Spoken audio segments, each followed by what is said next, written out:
All right, great. We're live. All right, everybody. So today, yes, happy Monday. So today, Ryan and I are going to talk all about magnesium. And as Ryan always likes to say, magnesium is magnificent. There you go. So we have our ultra magnesium complex. So magnesium is a mineral that's crucial for the body's function. Crucial. And a deficiency in it is like typically an overlooked health problem. Okay, there's so many times that somebody can have a symptom and nobody just says, try supplementing with magnesium. Correct. Magnesium is involved in over 300 reactions in the body. So if you think about that, if you don't have the proper amount of magnesium and you have all these 300 plus reactions that are trying to take place, they can't really take place properly without their lovely magnesium. Sure. And it's just such a simple mineral to supplement with. Not to mention it's not an expensive mineral to begin with. Right. A deficiency can cause anything from what I know you'll be able to list off a lot more, but fatigue, muscle cramps, irregular heartbeat, insomnia, horrible stress response, anxiety, osteoporosis. I mean, so many things that a deficiency in magnesium can cause. And it's actually pretty scary. So I want Ryan to explain to us all about why he chose, there's many forms of magnesium, why he chose these two specific forms of magnesium to put in our ultra magnesium complex. Yeah, for sure. Thanks, Lisa. And like you said, 300 chemical reactions. So it's a cofactor or a precursor for an enzymatic reaction, right? For enzymes. And there's such a diverse range of biochemical reactions that this simple, very essential, because we have to get it from our food or supplements, mineral is responsible for. I mean, it's insanity that, like you said, people overlook it so often. And it's involved in things of like the muscle and nerve conduction, right? So it's literally what sends the nerve impulse. It's how the body communicates. It's involved in bone metabolism. We know that for sure with calcium and potassium. It's obviously involved in heart health and cardiovascular heart health. I mean, the FDA actually has a qualified health claim for lowering blood pressure with this medication. If you are a pregnant female and you're in the hospital and you have preeclampsia or high blood pressure during pregnancy, they will put you on, you got it, magnesium.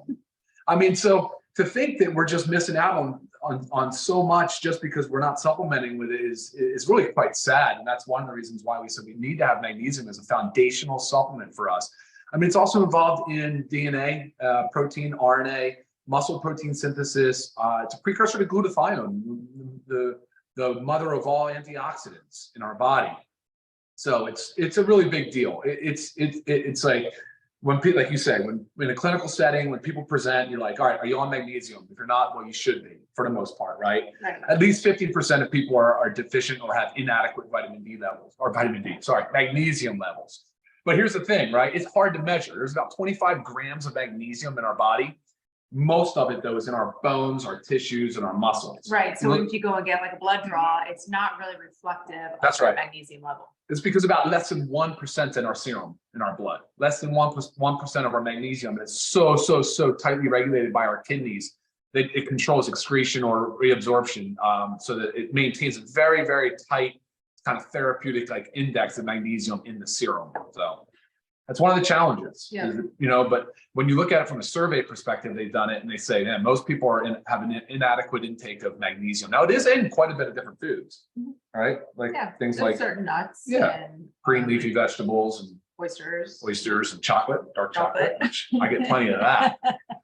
But yeah, so ultimately, though, we decided on magnesium glycinate and magnesium gluconate for our salt forms of magnesium. There's a lot of different forms, and it's crazy. I always ask people to send me like some things that they're taking if they have any questions, and I often see a magnesium supplement. It's like magnesium oxide. Well, magnesium oxide doesn't really do anything other than increase bowel movements. It does not absorb well. There's a lot of forms of magnesium used, like magnesium citrate is used for bowel prep. I mean, magnesium citrate is great, but again, it's really just to stimulate bowel movement. It's not to help increase magnesium in your body. It does absorb, but ultimately you're going to hit diarrhea before you before you move your blood levels, which is not what you want, right? It's actually pretty much the limiting factor of all forms of magnesium. Ultimately, even you would still only be able to take so much before your stomach really starts to be affected from it. You know what I mean?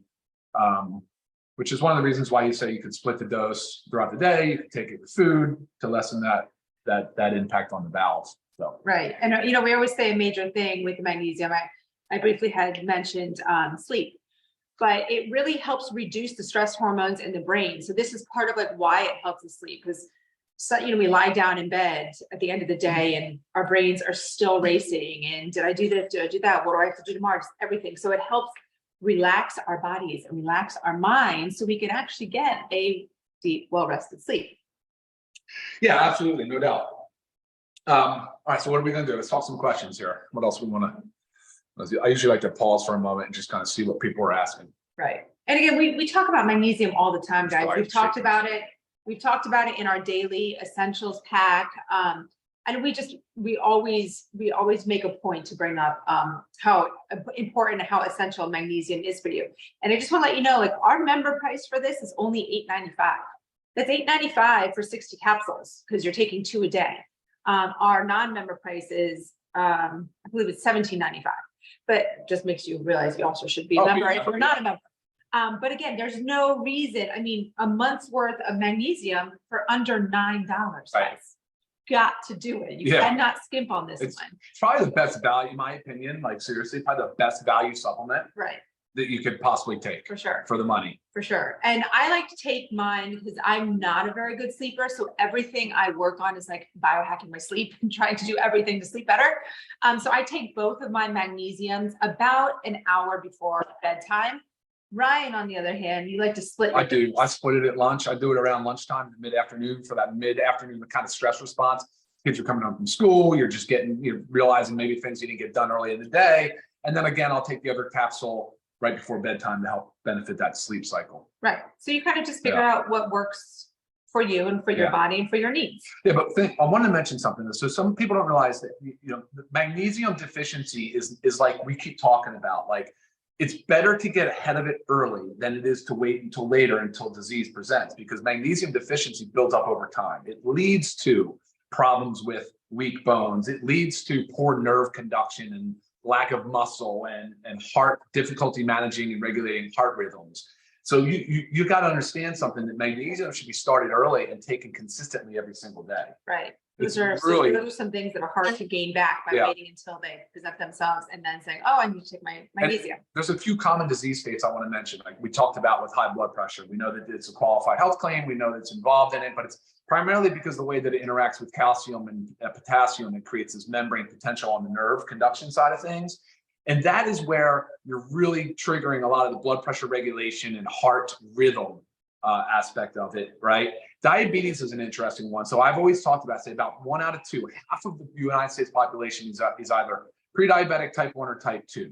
The problem with diabetes, that's a huge number, huge number. The problem with the diabetes related to magnesium is it tends to be that there's a high levels of glucose in the kidney, which increases excretion of magnesium. So you're really excreting more magnesium. So it's a loss of magnesium as well. And then, of course, there's gastrointestinal diseases and things of that nature that affect the absorption and the uptake of magnesium. Things like gluten sensitivities, things like irritable bowel disease, so Crohn's or ulcerative colitis, or any number of these things. There's a lot of medications. I'm big on the med side, right? So drug-induced nutrient depletion is a huge category, specifically related to magnesium. I mean, guys, water pills, the diuretics that are used, they flush out magnesium. So that's one of the top 5 meds in the country dispensed. I mean, it's for high blood pressure, but they're putting on it and then you're losing magnesium. Proton pump inhibitors for acid reflux or for heartburn. It's affecting the absorption of magnesium, and over long term, you're seeing low magnesium levels. And so you're seeing certain meds, and a lot of times I always caution people. I say, watch out with magnesium because it can bind or can chelate to other minerals, like things like zinc, for instance, right? If you have magnesium in a multivitamin with zinc, it potentially binds and prevents the absorption. So what we're ultimately trying to help you guys understand is that it's such an easy mineral to supplement with, but you got to know what you're doing, what salt form you're choosing, why you're choosing it, what to expect from it, how long to take it, all those things. That's really what we want you guys to get out of it. Right. And like what you were just saying, that's why you intentionally left magnesium out of our multivitamin. That's right. Because of the fact that it can bind with other. It can bind, it can compete for your absorption, it can do a number of different things, but it's also, I want you to have control over your dosing and the timing of your dosing.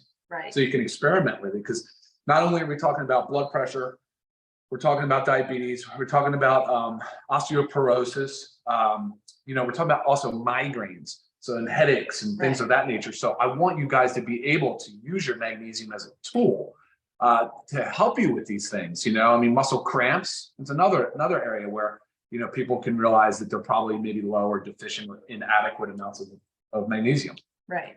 So we said how we personally like to take our magnesium, but as Ryan's talking about how it can bind and chelate, that should also let you know that you should not be taking this with your multivitamin. Okay. Separate it out from your other supplements. But typically if we're taking them, later in the day and before bed, we don't typically take our multivitamins or vitamin D. You should not be taking later in the day anyways. Did we mention what forms these are? Magnesium glycinate, predominantly, and magnesium gluconate. So the glycinate is the amino acid glycine. So what it is, it's magnesium paired or conjugated with glycine, which is an amino acid. So which is very cool, very cool. It is in a capsule form. There's 60 capsules. It is gluten-free, dairy-free, soy-free. It's a vegetable capsule. And like I said, I'll split mine dose. So you get your daily intake of 420 milligrams, but you get that across 2 capsules. That's why I split mine at lunch and again at dinner. Yeah.